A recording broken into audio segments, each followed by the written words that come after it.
Hi dear friends, അസ്സാം വലൈക്കും. ഇന്ന് ഞാൻ വന്നിട്ടുള്ളത് എല്ലാവരുടെയും വീട്ടിൽ എപ്പോഴും ഉണ്ടാകുന്ന ചേരുവകൾ വെച്ചിട്ട് ഈസി ആയിട്ട് ചെയ്തെടുക്കാൻ പറ്റിയ ഒരു ഈവനിങ് സ്നാക്കിൻ്റെ റെസിപ്പി ആയിട്ടാണ്. ഇത് ബ്രേക്ക്ഫാസ്റ്റ് ആയിട്ടും നിങ്ങൾക്ക് യൂസ് ചെയ്യാവുന്നതാണ്. വളരെ ഈസി ആയിട്ട് തന്നെ ചെയ്തെടുക്കാൻ പറ്റും. ഉരുളക്കിഴങ്ങൊക്കെ ഉണ്ടെങ്കിൽ പെട്ടെന്ന് നമുക്ക് ചെയ്തെടുക്കാൻ പറ്റുന്ന ഒരു സ്നാക്കാണ്. കാണാനും നല്ല ഭംഗിയാണ് ഇത്. ഇതിൻ്റെ ഒപ്പം തന്നെ ഒരു സോസ് കൂടി കാണിക്കുന്നുണ്ട്. അപ്പോൾ ഈ ഒരു സ്നാക്ക് എങ്ങനെയാണ് ചെയ്യുന്നതെന്ന് നോക്കാം. ആദ്യമായിട്ട് വന്നിട്ടുള്ളവരോ സബ്സ്ക്രൈബ് ചെയ്യാതെ കാണുന്നവരോ മറക്കാതെ തന്നെ ഒന്ന് സബ്സ്ക്രൈബ് ചെയ്തിട്ട് സപ്പോർട്ട് ചെയ്യണേ. അപ്പോൾ ഇതിനായിട്ട് ഞാനിവിടെ ഉരുളക്കിഴങ്ങ് നന്നായിട്ട് വേവിച്ചെടുത്തിട്ടുണ്ട്. ഒരു നല്ല വലുപ്പമുള്ള ഉരുളക്കിഴങ്ങാണ് എടുത്തിട്ടുള്ളത്. ഇതിൻ്റെ തൊലിയൊക്കെ ഒന്ന് മാറ്റി എടുക്കാം.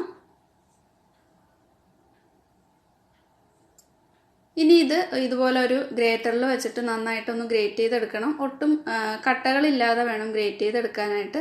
അപ്പോൾ നിങ്ങളുടെ അടുത്ത് ഇതുപോലെ ഒരു ഗ്രേറ്റർ ഇല്ലെങ്കിൽ അല്ലാതെ ഒന്ന് ഉടച്ചെടുത്താൽ മതി. പക്ഷെ ഒട്ടും കട്ടയില്ലാതെ തന്നെ ഉടച്ചെടുക്കുക.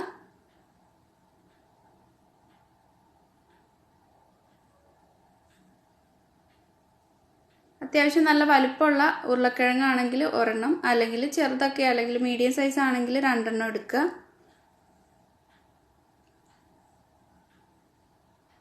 അപ്പോൾ ഇതെല്ലാം നന്നായിട്ട് ഗ്രേറ്റ് ചെയ്തെടുത്തിട്ടുണ്ട്.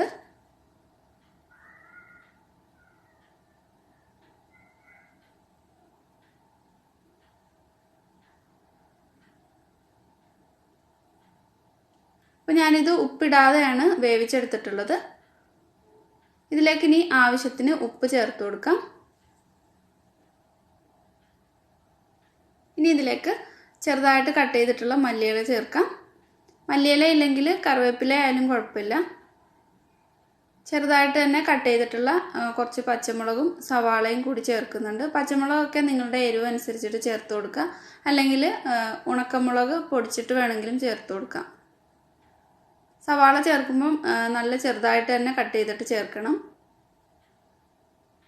ഇനി ഇതിലേക്ക് കുറച്ച് ക്രിസ്പി ആയിട്ട് കിട്ടാനും ഒന്ന് ബൈൻഡ് ചെയ്യാനും വേണ്ടിയിട്ട് 2 ടേബിൾ സ്പൂൺ നിറയെ എടുത്തിട്ടുണ്ട് അരിപ്പൊടി.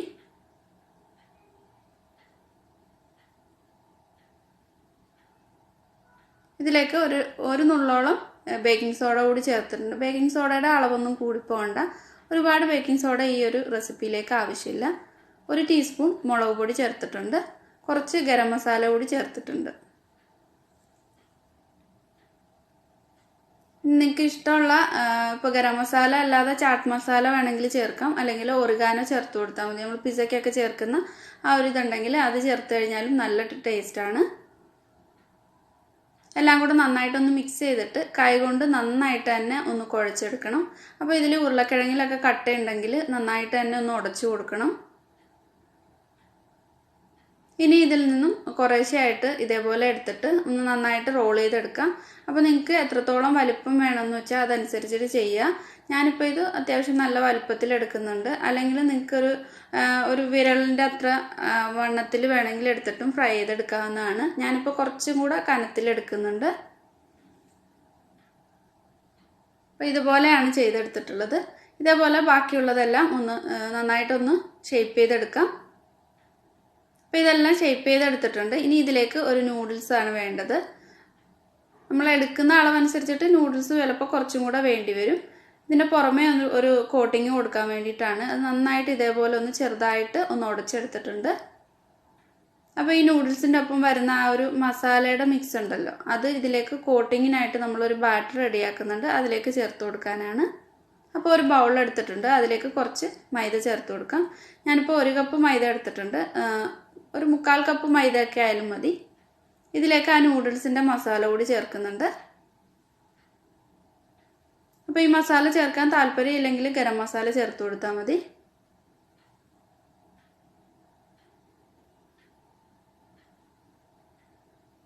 ഒരു 2 നുള്ള് ബേക്കിംഗ് സോഡ ചേർത്തിട്ടുണ്ട്. ആവശ്യത്തിന് ഉപ്പ് ചേർക്കാം. ഈ മസാലയിൽ കുറച്ച് ഉപ്പുണ്ടാവും. അപ്പോൾ അത് നോക്കിയിട്ട് മാത്രം ചേർത്ത് കൊടുത്താൽ മതി. എരിവ് അനുസരിച്ചിട്ട് മുളക് പൊടി ചേർക്കാം. ഞാനിവിടെ 1 ടീസ്പൂൺ മുളക് പൊടി ചേർത്തിട്ടുണ്ട്. ഇതിലേക്ക് ഒരു ചെറിയൊരു കളറിന് വേണ്ടിയിട്ട് കുറച്ച് മഞ്ഞൾപ്പൊടി കൂടി, ഒരു 1/4 ടീസ്പൂണൊക്കെ മഞ്ഞൾപ്പൊടിയും ചേർത്തിട്ടുണ്ട്. ഇനി ഇതിലേക്ക് ആവശ്യത്തിന് വെള്ളം ഒഴിച്ചിട്ട് നന്നായിട്ടൊന്ന് മിക്സ് ചെയ്തെടുക്കാം. കട്ടയില്ലാതെ കുറച്ച് തിക്കായിട്ടുള്ള ഒരു ബാറ്റർ ആക്കി എടുക്കാം. നമുക്കിതൊന്ന് ഡിപ്പ് ചെയ്യാൻ വേണ്ടിയിട്ട് ഒരുപാട് അങ്ങ് തിക്കാവണ്ട, എന്നാൽ ഒരുപാട് അങ്ങ് ലൂസാവുകയും ചെയ്യരുത്. ഇതേപോലെ കുറേശ്ശെയായിട്ട് വെള്ളം ചേർത്തിട്ട് നന്നായിട്ട് മിക്സ് ചെയ്തെടുക്കാം.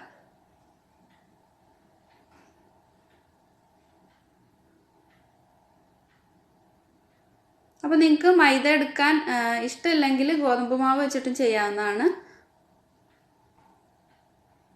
അപ്പോൾ ഈ ഒരു രീതിയിൽ മിക്സ് ചെയ്തെടുത്തിട്ടുണ്ട്. ഇനി ആ ഓരോ പൊട്ടറ്റോയുടെ ആ ഓരോ ഇതും എടുത്തിട്ട് ഈ ഒരു മാവിലേക്ക് ഒന്ന് മുക്കിയെടുക്കാം. എന്നിട്ടത് ആ നൂഡിൽസിൻ്റെ കോട്ടിങ് കൊടുക്കാം. നന്നായിട്ട് മാവൊന്ന് കവർ ചെയ്തെടുക്കുന്നുണ്ട്. ഈ നൂഡിൽസ് ഇതിലേക്ക് നന്നായിട്ടൊന്ന് പിടിക്കാൻ വേണ്ടിയിട്ടാണ് ഈ മാവിൽ നല്ലപോലെ ഒന്ന് മുക്കിയെടുക്കുന്നത്. ആ നൂഡിൽസ് നന്നായിട്ടൊന്ന് പൊടിച്ചിട്ടുള്ളത് കൊണ്ട് പെട്ടെന്ന് തന്നെ ഇത് നമുക്ക് ഇതിലേക്ക് അങ്ങ് കോട്ട് ചെയ്തെടുക്കാൻ പറ്റും. കൈകൊണ്ട് ഒന്ന് ചെറുതായിട്ടൊന്ന് പ്രസ് ചെയ്തിട്ട് ഇതെല്ലായിടത്തും നന്നായിട്ടൊന്ന് കോട്ട് ചെയ്തെടുത്തിട്ടുണ്ട്. ഇതേപോലെ തന്നെ ബാക്കിയുള്ളതെല്ലാം ചെയ്തെടുക്കാം. അപ്പോൾ ഞാൻ ഈ ഒരു റെസിപ്പിയിലേക്ക് നൂഡിൽസിൻ്റെ ഒരു 1.5 പാക്കറ്റ് എടുത്തിട്ടുണ്ട് ഇതൊന്ന് കോട്ട് ചെയ്തെടുക്കാൻ വേണ്ടിയിട്ട്. അത് നമ്മൾ എടുക്കുന്ന പൊട്ടറ്റോയുടെ വലുപ്പം അനുസരിച്ചിട്ടൊക്കെ വ്യത്യാസം ഉണ്ടാവും. അപ്പോൾ ഈ നൂഡിൽസിന് പകരമായിട്ട് നിങ്ങൾക്ക് വേണമെങ്കിൽ ബ്രെഡ് പൊടിച്ചിട്ടുള്ളത് കോട്ട് ചെയ്തെടുക്കാം.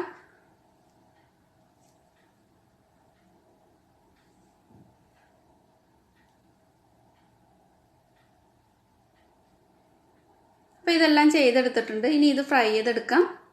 ഓയിൽ നന്നായിട്ട് ചൂടായിട്ടുണ്ട്. ഇനി ഇതിലേക്ക് ഇട്ടിട്ട് ഫ്രൈ ചെയ്തെടുക്കാം. ഈ ഒരു സ്നാക്കിലേക്ക് എണ്ണയൊന്നും കുടിക്കാതെ തന്നെ നമുക്ക് ചെയ്തെടുക്കാൻ പറ്റും. പിന്നെ ഫ്ലെയിം കൂട്ടി വെക്കരുത്. ഒരു മീഡിയം ഫ്ലെയിമിൽ ഇട്ടിട്ട് നന്നായിട്ട് എല്ലാ സൈഡും ഒരു നല്ലൊരു ഗോൾഡൻ ബ്രൗൺ കളർ ആവുന്നത് വരെ ഫ്രൈ ചെയ്തെടുക്കാം.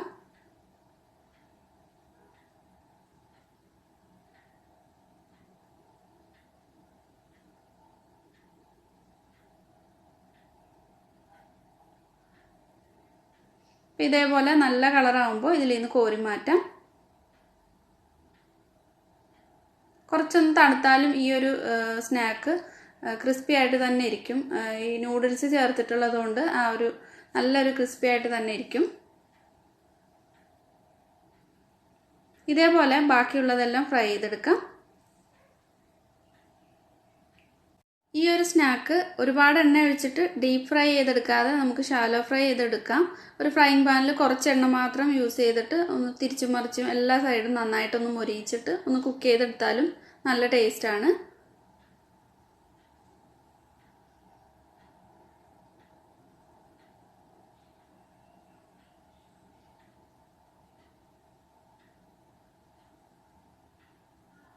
അപ്പോൾ ഈ രണ്ടാമതിട്ടതും നന്നായിട്ട് തന്നെ ഫ്രൈ ആയിട്ടുണ്ട്. ഇതേപോലെ ബാക്കിയെല്ലാം ഫ്രൈ ചെയ്തെടുക്കാം. അപ്പോൾ ഇതിലേക്ക് ഒരു സോസ് റെഡിയാക്കാനായിട്ട് ഞാനിവിടെ 2-3 ടേബിൾ സ്പൂൺ തൈര് എടുത്തിട്ടുണ്ട്. അതിലേക്ക് ഒരു 2 ടേബിൾ സ്പൂൺ മയോണൈസ് ചേർത്ത് കൊടുത്തിട്ടുണ്ട്. കുറച്ച് കെച്ചപ്പ് കൂടി ചേർത്തിട്ടുണ്ട്. എരിവ് അനുസരിച്ചിട്ട് നിങ്ങൾക്ക് വേണമെങ്കിൽ ചില്ലി സോസ് വേണമെങ്കിലും ചേർത്ത് കൊടുക്കാം. കുറച്ച് ഒറിഗാനോ ഇട്ട് കൊടുത്തിട്ടുണ്ട്. ഇതിലേക്ക് ഇനി എരിവിന് കുറച്ച് കുരുമുളകിൻ്റെ പൊടിയും ചേർത്തിട്ടുണ്ട്. മയണൈസിലൊക്കെ ഉപ്പുള്ളത് കൊണ്ട് ഞാൻ ഇതിലേക്ക് ഉപ്പ് ചേർത്തിട്ടില്ല. അപ്പോൾ ടേസ്റ്റ് ചെയ്തിട്ട് വേണമെന്നുണ്ടെങ്കിൽ കുറച്ച് ഉപ്പ് ചേർത്ത് കൊടുത്താൽ മതി. തൈര് എടുക്കുമ്പോൾ എപ്പോഴും നല്ല കട്ട തൈര് എടുക്കുക. ഒരുപാട് പുളിയില്ലാത്ത തൈരാണ് നല്ലത്.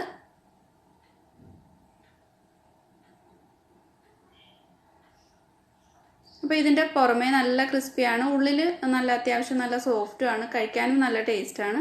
പിന്നെ എരിവൊക്കെ നിങ്ങൾക്ക് ഇഷ്ടമുള്ള അനുസരിച്ചിട്ട് എരിവ് കൂടുതലായിട്ട് വേണമെങ്കിൽ ചേർത്ത് കൊടുക്കാം. ഇതൊരു അത്യാവശ്യം ചെറിയൊരു എരിവിലാണ് ചെയ്തിട്ടുള്ളത്. അപ്പോൾ വളരെ വേഗം ഉണ്ടാക്കിയെടുക്കാനും പറ്റും. നല്ല ടേസ്റ്റിയാണ് ഈ ഒരു സ്നാക്ക്. അപ്പോൾ നിങ്ങൾക്ക് ഈ വീഡിയോ ഇഷ്ടപ്പെട്ടിട്ടുണ്ടെങ്കിൽ ലൈക്ക് ചെയ്യുക, നിങ്ങളുടെ ഫ്രണ്ട്സിനും ഫാമിലിക്കൊക്കെ ഒന്ന് ഷെയർ ചെയ്ത് കൊടുക്കുക. സബ്സ്ക്രൈബ് ചെയ്ത് കാണുന്നവർ മറക്കാതെ തന്നെ ഒന്ന് സബ്സ്ക്രൈബ് ചെയ്തിട്ട് സപ്പോർട്ട് ചെയ്യുക. അപ്പോൾ ഇത് ട്രൈ ചെയ്ത് നോക്കുമ്പോൾ ഫീഡ്ബാക്ക് അറിയിക്കാനും മറക്കരുത്. പുതിയ നല്ലൊരു വീഡിയോ ആയിട്ട് വീണ്ടും കാണാം. താങ്ക്